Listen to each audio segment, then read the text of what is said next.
Hello mga kaswak! So tag-ulan na naman. Naranasan nyo na ba yung mahirap mag-drive lalo na kapag malabo na yung windshield mo? Lalo na kapag ganito na medyo maganit na.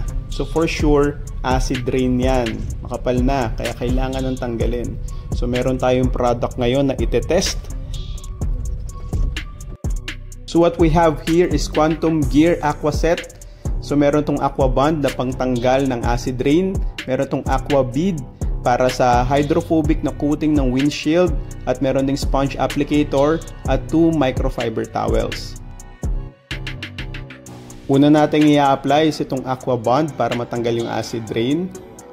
Linisin at siguraduhin walang alikabok. And for testing purposes, lagyan natin ng masking tape para makita natin yung difference. Gamit yung kanilang applicator sponge, lagay nyo lang ito sa inyong windshield. Do a circular motion. Medyo kudkudin nyo ng konti para matanggal nyo yung mga acid rain.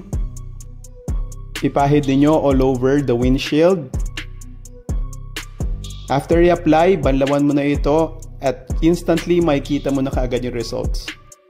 As you can see dito sa treated area, very clear na. Wala na yung mga acid rain.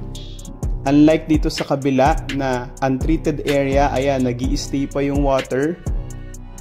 Kaya mas kampante kang mag-drive lalo na sa gabi. So do the same dito sa kabilang part. Ulitin mo lang yung procedure. And it's very obvious. Kitang-kita, napakalinis na. Ang dali na mag-drive, napakalinaw. Next, i-apply naman natin ito kanilang Aqua Bead. So napakadali lang din ito. Make sure na tuyo na ang inyong windshield. Apply mo lang sa microfiber. May dalawa silang libre, so yung isa munang gamitin. Pwede nyo rin i-direct na diretso sa windshield. At after mong i-apply, buff mo using the other microfiber and see the result. Nag-slide na lang ang water doon sa treated area. Compared do sa untreated area na normal, clear lang, pero hindi nag-slide, walang beading effect.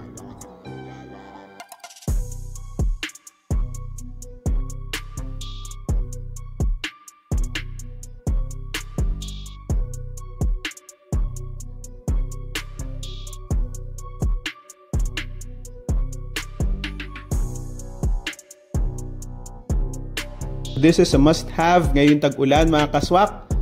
Try it for yourself para makita nyo gaano ka-effective itong Aqua Bond at Aqua Bead from Quantum Gear.